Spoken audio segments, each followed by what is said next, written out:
কাল সন্ধ্যাবেলা আমার কিউট ভাইজিকে নিয়ে আর আমার বৌমণিকে নিয়ে চলে গিয়েছিলাম আমাদের পাড়ার ব্রহ্মা পূজায়। আমাদের সাথে কিন্তু আমাদের ডগিও গিয়েছিল। আর গিয়েই দেখো কি সুন্দর না ঠাকুরটা। আর ঠাকুর দেখা মাত্রই আমার বৌমণি আমার ভাইজিকে প্রণাম করাচ্ছে, আর ও প্রণামটা করছেও দেখো কি সুন্দর। আর ওর কিউট কিউট হাসি। তারপর আমরা গিয়ে দেখি কিছুই স্টার্ট হয়নি প্রোগ্রাম, তাই আমরা একটু হাঁটতে হাঁটতে একটু ঘুরতে গিয়েছিলাম। আর গিয়ে দেখি ফুচকা, তাই ফুচকা খেয়ে আবার প্যান্ডেলে চলে আসি।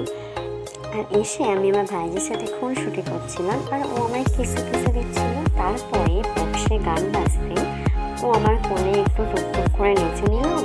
তারপর আমরা একটু পাকা ফলে বসেছিলাম, আর তারপর অর্কেস্ট্রা হচ্ছিল। কিন্তু এত জোরে ডিজে বাজছিল যেটা আমার ভাইজির পক্ষে ক্ষতিকারক, তাই আমরা বাড়ি চলে আসি। আর আমার ভাইজিকে টাটা জানিয়ে আজকে ভিডিওটা শেষ করি। টাটা।